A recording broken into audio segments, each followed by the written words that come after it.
So welcome, Reid, to Sex Life. I'm just realizing while you're telling the story that like everybody on Facebook that's my friend from like 8th and 7th grade are probably watching this, and I'm like, oh my goodness. But I love this story. Like that is verbatim how we met. I mean, not how we met, but how we first connected.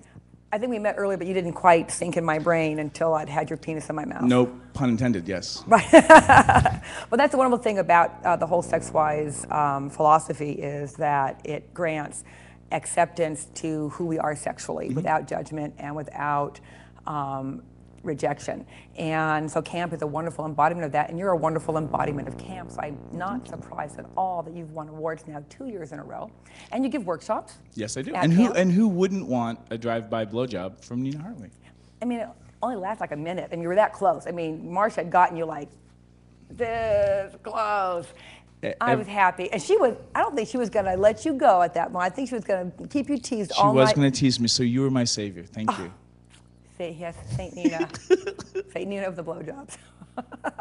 So I had to have you here because you're my favorite educators, and you personally have been very helpful to me in my personal life by offering me not just support, but guidance and insight, especially when it comes not to poly, because I'm already there, but to energy movement around the body and unblocking energy. And I think you do a lot of energy work with your peeps, your clients. I do. I mean, in my coaching work, I work with a lot of different people, single people, couples, people who are looking to date, rape and incest survivors, and I do a lot of crazy, goofy types of workshops, and the energy moving around thing, which in Tantra and in Taoist sexuality practices is kind of the whole point, is something that I happen to be at least funny with, and can make it very pragmatic for people who aren't really into the, Shiva, Shakti, Om Shanti Shanti stuff.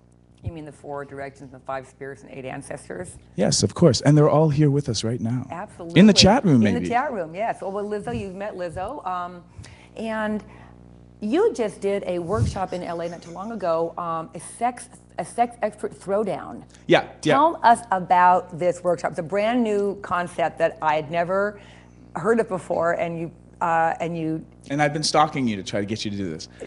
So for those of you who don't know who I am or know a lot about me, I got famous with a workshop called Cuddle Party, which is a non-sexual workshop on touch and affection and how to be appropriate, creating your boundaries. And now that Cuddle Party exists in 5 or 6 different countries now, and I've been kind of itching to do racier stuff.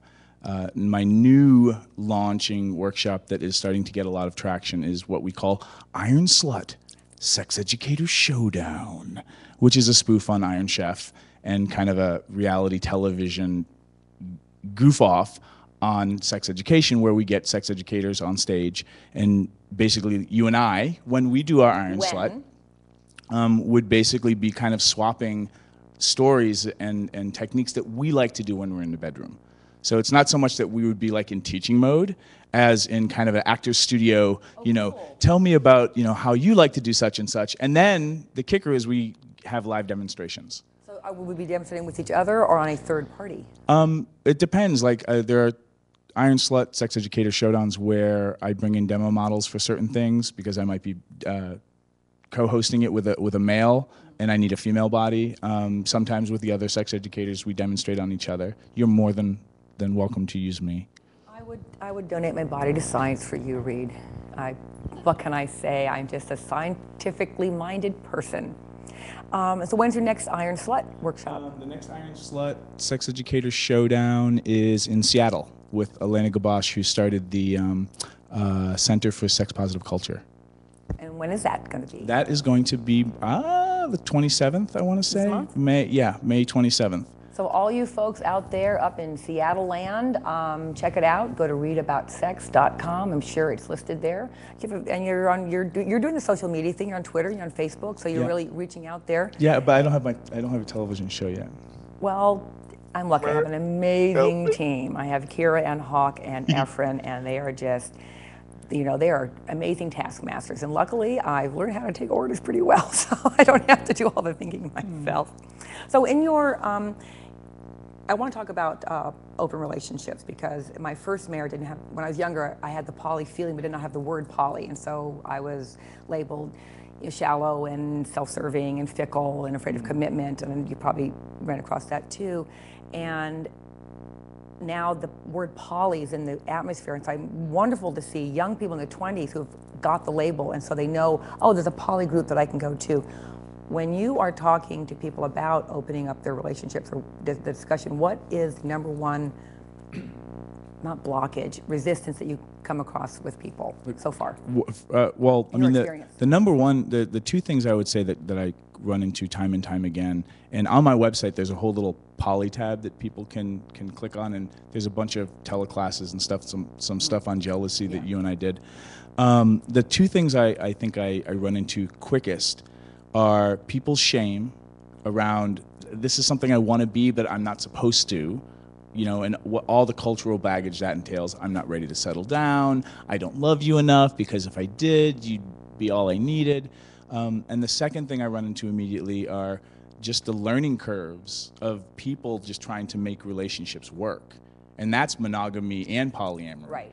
So learn how to be honest about what it is you want and how to hear people without either retreating, freaking out, or attacking. Yeah, like how do you handle difficult conversations? How do you, control and self-assess what's going on for yourself and then communicate that to your partner? How do you have the balls to say, honey, I'm not happy and I want to date other people or explore that, or, you're driving me crazy. Go date other people, please, and come back later when you're happy from those things. In your experience, how do you differentiate? I know how I think swinging is different from being poly. How would you characterize the difference between being a swinger versus being poly? Well, I mean, swinging is kind of morphing and changing in its own ways now. I mean, a lot of swingers in certain parts of the country are kind of calling themselves modern relationship people, just to kind of denote that swinging in and of itself and what we would make fun of is like, the gold chains and the hairy chest. That's even changing. But for me, the big difference between poly and swinging is very dyad-based open relationships, and poly's a lot more, the algorithms are a lot crazier. I mean, there can be primary relationships, but at the same time, you in poly, you could do whatever you want. So poly's more open to single people. And also I know that poly's more accepting of the GLBT spectrum, the sexual orientation spectrum, as opposed to swinging. The conceit is the men are straight and the women are bisexual. Yeah. And in poly, what I've experienced is that any sexuality is welcome. Yeah, pretty much. It's just a lot more flexible as an open relationship style. Hold on to that thought. We'll be right back with more about Reid, more with Reid, and getting into the chat room and the questions there. We could talk about this all night, I know. We'll be right back.